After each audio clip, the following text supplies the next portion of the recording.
tout le monde! Je suis très contente de vous retrouver aujourd'hui dans une nouvelle vidéo que je vous sors à une date un petit peu particulière parce que je n'ai jamais sorti de vidéo le lundi me semble-t-il. Mais bon, je voulais la sortir assez rapidement puisque c'est quelque chose d'actualité et comme j'ai très envie d'y participer, bah c'est maintenant qu'il faut sortir la vidéo puisqu'aujourd'hui j'ai envie de vous présenter ma palle pour le Flowers Book Challenge organisé par Camille de Madame Errance. Donc c'est la deuxième année qu'elle l'organise. L'année dernière je n'avais pas participé même si je le suivais de très près. Je crois même que dans ma tête je m'étais quand même fait une palle. Dans ma tête, c'est déjà pas mal. Et du coup l'année dernière à la fin du challenge je m'étais dit l'année prochaine il faut absolument que je participe. Donc là le challenge est lancé, donc il commence le 1er mai, donc il commence aujourd'hui et ce jusqu'au 30 juin, donc il dure sur 2 mois, donc je compte bien participer, sachant que bah du coup le mois de mai vont se chevaucher et le Tarot Book Challenge de Livromancienne et le Flowers Book Challenge de Madame Errance, donc on va essayer de chevaucher les deux, ça devrait le faire. Donc là je vous avoue, j'ai fait en sorte de axer et respecter les thèmes sur le Flower Book Challenge, mais en même temps d'essayer de prendre des livres qui soient relativement courts pour pas non plus me faire subjuguer, sachant que j'ai pris un peu de retard dans mes lectures du Tarot Book Challenge sur le mois d'avril, donc on va essayer de pas trop non plus combler le retard et faire en sorte que les deux puissent s'allier correctement. Je vous mets en barre d'infos le lien vers la vidéo de Madame Errance qui explique du coup, qui présente le challenge avec les différents thèmes, les différentes fleurs utilisées, puisqu'effectivement le principe du challenge c'est que elle a sélectionné plusieurs fleurs et pour chaque fleur nous allons avoir un thème et une couleur associée pour choisir nos livres. Donc j'aime beaucoup le concept aussi parce que l'idée de prendre aussi la couleur de la fleur qui peut nous aider à choisir une couleur de livre si le thème en lui-même ne nous inspire rien, je trouve ça chouette parce que finalement on se retrouve toujours au niveau au moins des couleurs de couverture, donc ça c'est cool. Donc je vous le mets le lien de sa vidéo en barre d'infos, n'hésitez pas à aller la voir et puis j'imagine que vous connaissez déjà pour la plupart déjà Madame Errance. Je ne vous apprends rien j'imagine, mais bon écoutez, on va sans plus tarder s'attaquer à la première fleur. La première fleur est donc le coquelicot. Donc le coquelicot, on pouvait soit choisir un livre rouge comme la fleur olympique ou alors choisir un livre doudou, feel good, et moi je me suis plutôt penchée sur le thème plutôt que la couleur puisque j'ai décidé de mettre le tome 1 et le tome 2 de Heartstopper, donc dans ces éditions reliées que je trouve absolument magnifiques. Je ne les ai pas lus, j'ai vu la série qui est sortie l'année dernière déjà, c'était que j'avais adoré, donc écoutez, j'ai les 2 premiers tomes comme ça dans l'édition reliée. En attendant d'avoir les 3, 4, 5, le 5, sachant qu'on je crois qu'on l'a pour la fin de l'année, donc en attendant d'avoir les 3 autres dans cette édition-là, j'ai au moins les 2 premiers, donc je vais les lire. Donc je les mets pour les livres doudou, feel good, puisque c'est quand même, on est sur une petite romance MM entre Nick et Charlie qui vont apprivoiser leur homosexualité, leur relation ensemble. C'est quand même des très beaux objets livres avec des jaspages absolument magnifiques. J'ai très hâte. Donc c'est du roman graphique, hein, pour ceux qui ne connaissent pas. Bon, j'imagine que vous êtes plusieurs à connaître. Donc on est sur du roman graphique comme ceci. Donc on est sur du dessin très simple, mais en même temps je trouve qu'il va avec le côté doudou. Hop, voilà. Donc ça va se lire vite, ça va me permettre de découvrir la version écrite de Heartstopper. Et puis bah écoutez, on commence tranquillement. Pour la deuxième fleur, il s'agit du mimosa. Donc on doit choisir soit un livre avec la couleur jaune ou alors un livre qui parle d'amour ou un lien secret solaire. Alors moi je me suis plutôt penchée déjà sur le thème et surtout sur le côté amour en mettant une petite romance qui me faisait pas mal envie. Donc il s'agit de Scottish Rhapsody, écrit par Delinda Dane et publié chez Hugo Roman dans leur collection New Romance. Donc c'est Jade qui me l'a offert il y a pas longtemps, il me fait envie depuis qu'il a rejoint ma palle, donc écoutez, bah, je pense que ça peut être l'occasion. Alors il est pas très court non plus, il fait il fait 330 pages, mais après c'est de la romance, donc l'avantage de la romance c'est que c'est beaucoup de dialogue, donc ça se lit relativement vite, donc je pense que c'est jouable sur mai ou juin pour le lire. Et donc évidemment là on va être sur une romance qui se passe donc en Écosse et on va avoir l'idée que les clans existent encore, les clans écossais dans les Highlands existent encore, donc une romance qui se passe en Écosse. J'ai hésité, je vous avoue, à mettre pour une catégorie Outlander. Je ne l'ai pas fait parce que je me suis dit, Marie, est-ce que mettre un livre de 1000 pages, est-ce que c'est ça la bonne idée? Je me suis dit que non, sachant que, comme je vous avais dit, moi, mon objectif, c'est de mettre plutôt des livres relativement courts pour ce challenge, donc bon. Mais à défaut de mettre Outlander, j'ai quand même mis Scottish Rhapsody, qui, je pense, fera très bien l'affaire. Pour la troisième fleur, il s'agit de la Jacinthe, où là, on devait choisir soit un livre violet, soit un livre qui mettait en avant la royauté ou la richesse. Et là, je vous avoue que je suis pas peu fière de moi, puisque j'ai réussi à trouver un livre qui, je pense, s'installe bien dans les deux, où on a une couleur violette et on met en avant la royauté puisqu'il s'agit de Ce rêve bleu, donc le Twisted Tale sur Aladdin, écrit par Liz Braswell et publié aux éditions Hachette Rose. Donc on est sur du violet et en même temps bah, on va nous parler de royauté puisque ici bah, c'est le Twisted Tale sur Aladdin, donc on va suivre bah, écoutez Jasmine, Aladdin, tout ça et on nous dit et si Aladdin n'avait jamais trouvé la lampe magique. Donc à mon avis ça n'augure rien de bon, donc c'est un Twisted Tale. hop, à chaque fois, c'est quand même écrit relativement gros, c'est très espacé, ça se lit très vite. Il me fait bien envie, vous êtes plusieurs à me l'avoir conseillé, celui-ci sur Aladdin. De toute façon, je compte tous les lire. Et finalement, au fur et à mesure, je me rends compte que je l'évite pas mal au niveau de ma palle, les Twist Tales. Donc, écoutez, j'en lis pas un par mois, mais j'essaye à peu près, ne serait-ce que d'en lire un tous les 2 mois. C'est à peu près le rythme que je tiens, je crois, depuis le début de l'année. Bah écoutez, hop, pour le Flower Book Challenge, ça passe nickel. Pour la 4e fleur, il s'agit de l'Hortensia, donc pour laquelle il fallait choisir soit un livre vert, soit un livre qui parle d'espoir ou d'honnêteté. Alors, pour le coup, je suis totalement partie sur la couleur et vous allez voir, c'est limite, je pense. Mais écoutez, ça m'arrangeait aussi de le placer là parce qu'il faut absolument que je le lise ce mois-ci. Donc ça m'arrangeait de le placer là et il passe, on va dire. Il s'agit du tome 4 de Blackwater, donc écrit par Michael McDowell et publié aux éditions Monsieur Toussaint Louverture. Donc je vous ai dit que je le prenais pour la couleur verte. Certes, ça transparaît pas énormément le vert. Mais sachez que tout ce qui brille, donc c'est des dorures. Mais que si on regarde, on est quand même vachement sur du vert kaki. Regardez là. Et puis à l'arrière, bon j'ai encore l'étiquette, pardon. Mais on est vachement sur du vert. C'est quand même la couleur de fond, et surtout quand on le tient dans la bibliothèque, c'est beaucoup le vert qui ressort. Donc je me suis dit que ça passait et ça m'arrange d'autant plus, comme je vous disais, parce que je dois le lire ce mois-ci. Et même je le commence ce soir en lecture commune sur Twitch avec Manon de Vibration Littéraire. Donc on le commence ce soir sur ma chaîne Twitch à 18h30. Et l'avantage des Blackwater, c'est que ça se lit très vite, hein, vraiment. Ça se dévore. Là il fait quoi? Il fait 250 pages. C'est... alors attendez, hop, que je vous montre. Voilà. Ça se lit très vite, donc l'avantage c'est que celui-ci il va être bouffé quoi. Et limite on commence ce soir, il y a moyen que je le termine demain, donc ça serait pas mal, on va pas se mentir. Donc voilà. Sur le coup, c'est le tome 4, donc je vais pas trop vous parler du pitch de celui-ci. Blackwater, c'est une petite saga familiale qui se passe, là on est en plein air de guerre, puisque le tome s'appelle La guerre, c'est quand même écrit en gros. On est en plein air de guerre dans un petit village qui s'appelle Perdido, où dans le tome 1, ce village a connu une crue, puisqu'il a une rivière qui le traverse qui s'appelle aussi Perdido. Et des éléments un petit peu bizarres vont se mettre bout à bout, et en même temps on va suivre une famille riche du village qui va se développer suite à cette crue, avec une nouvelle arrivante un peu particulière, tout ça. Blackwater, je pense que vous l'avez pas mal vu tourner, surtout l'année dernière quand Monsieur Toussaint Louverture les a réédités dans cette collection là qui est quand même très belle. Ça avait fait beaucoup parler. Nous avec Manon on arrive un peu après la guerre et je sais que Manon est pas très enthousiaste de cette lecture. Moi, je me laisse porter. Je sais que c'est une saga familiale, j'en attends pas non plus de monts et merveilles. Pour l'instant, ça se passe bien. Le tome 3 a un petit peu redonné de l'élan à la saga, donc ça fait plaisir. Et on m'a toujours dit que ça se bonifie un peu avec le temps. Donc écoutez, j'en attends un petit peu plus du tome 4, mais je pars pas non plus avec une attente énorme.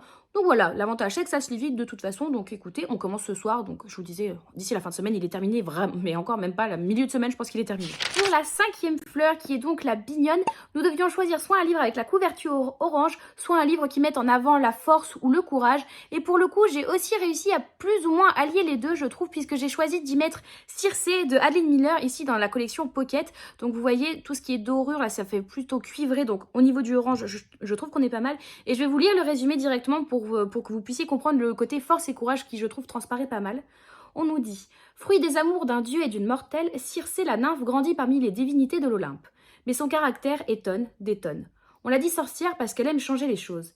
Plus humaine que céleste parce qu'elle est sensible, en l'exilant sur une île déserte comme le fut jadis Prométhée pour avoir trop aimé les hommes, ses pères ne lui ont-ils pas plutôt rendu service? Là, l'immortelle peut choisir qui elle est.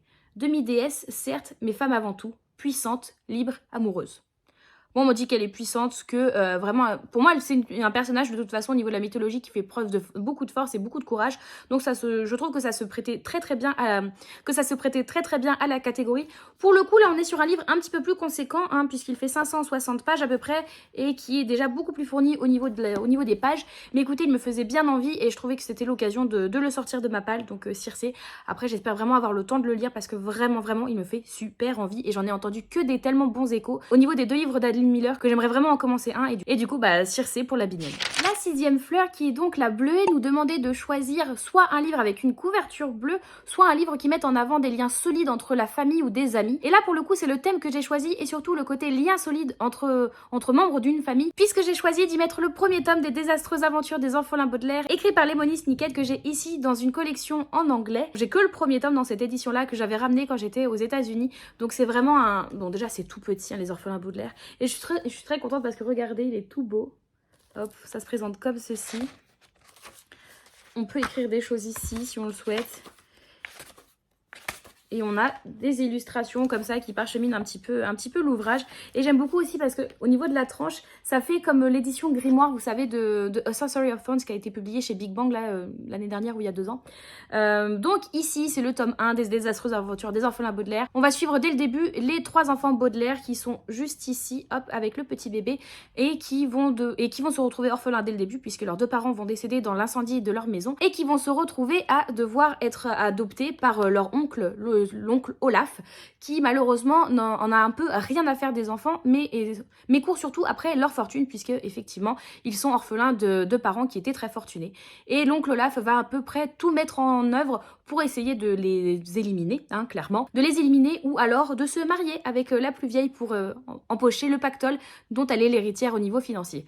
C'est quelque chose de très connu, il y a eu une série Netflix qui a été faite sur cette saga-là, il y a eu un film aussi avec Jim Carrey. C'est une saga que j'avais lue quand j'étais au collège, que j'empruntais au CDI de mon collège.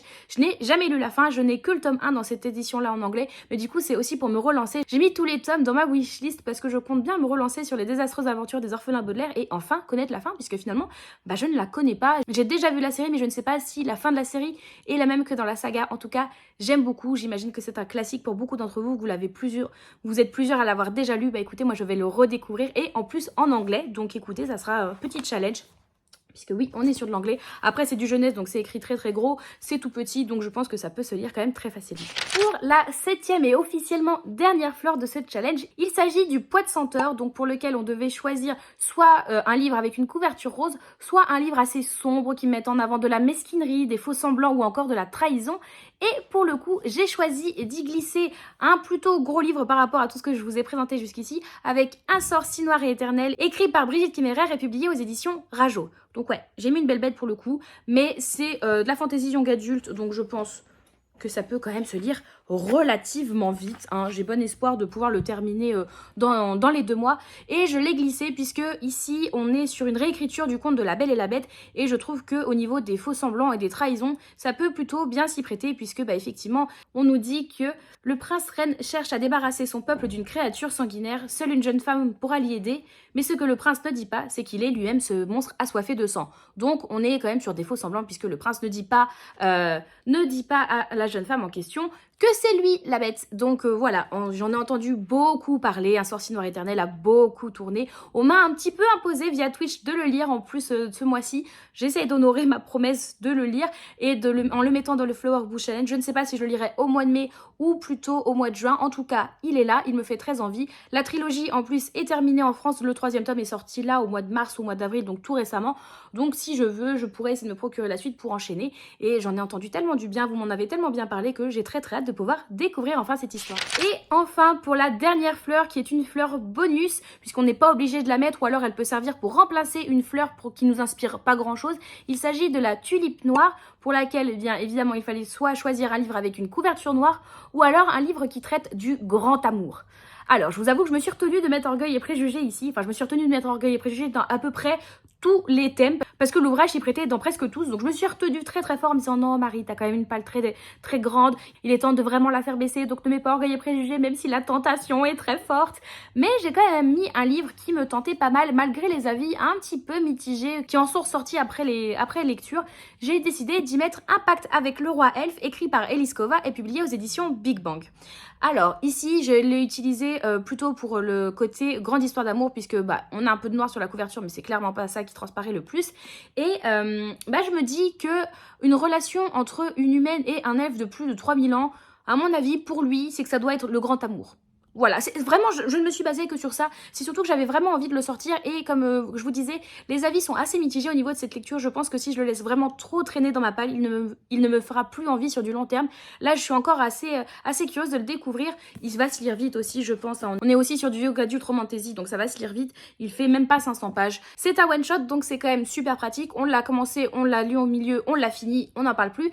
Le truc, c'est que même si celui-ci ne fait pas trop l'affaire, je vous avoue que il y a plusieurs tomes dans la même dans le même univers, on va dire, qui vont sortir en français puisqu'ils sont déjà sortis en VO, mais qui ne traitent pas exactement des mêmes personnages, c'est juste qu'on va être dans le même univers. Là, le premier, on est autour des elfes, le deuxième, je ne sais plus, je crois que c'est sur les faées, le troisième sur des vampires, et le quatrième, je crois qu'on est sur des sirènes.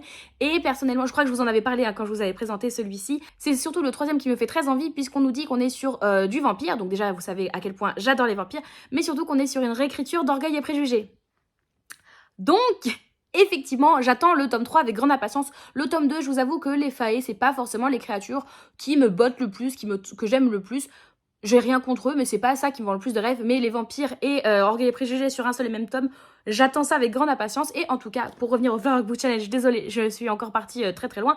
Pour revenir au Flower Book Challenge, je pense que celui-ci, au niveau grande histoire d'amour, peut bien s'y prêter. Et puis c'est l'occasion, comme je vous disais, de le sortir de ma palle. Il s'agit donc d'un beau challenge, je trouve, avec des belles lectures qui se profilent. J'ai vraiment très très hâte de découvrir tout ça. Et j'espère pouvoir en lire un maximum et pouvoir valider un maximum de catégories de ce challenge qui, je trouve, est vraiment très très chouette et très diversifié dans les thèmes proposés. Et comme je vous disais, je trouve l'idée, ne serait-ce que d'avoir mis les couleurs des couvertures comme remplacement pour les idées de thèmes, je trouve ça vraiment vraiment chouette. Dites-moi vous en commentaire, est-ce que vous comptez participer au Flower Book Challenge? Si oui, est-ce que vous avez fait une palle? Quelle est votre palle? Dites-moi tout ça en commentaire, je vous y attends. L'emoji de la vidéo, si vous avez envie de commenter et de soutenir mais que vous n'avez pas trop d'idées sur quoi dire, mettez plein de fleurs. Hein, évidemment, on est sur le Flower Book Challenge, on met plein de fleurs, on fait péter les fleurs dans les commentaires, je veux vraiment que ça soit le printemps partout. N'hésitez pas à liker, commenter, vous abonner, et si vous êtes vraiment sympa, à partager cette vidéo, ça aide énormément, on s'approche gentiment mais sûrement des 1000 abonnés ici. Merci beaucoup à vous, je suis vraiment contente de voir que le contenu que je vous propose vous plaît, et que vous êtes toujours là en soutien, ça fait vraiment très très chaud au cœur. Merci beaucoup à vous les copains. En attendant une prochaine vidéo, on se retrouve de façon quasi quotidienne, que ce soit sur Instagram ou sur Twitch, donc n'hésitez pas à venir me suivre là-bas, je vous mets le lien à chaque fois dans la barre d'infos, et puis je vous souhaite à tous de très très bonnes lectures et à une toute prochaine. Bye bye!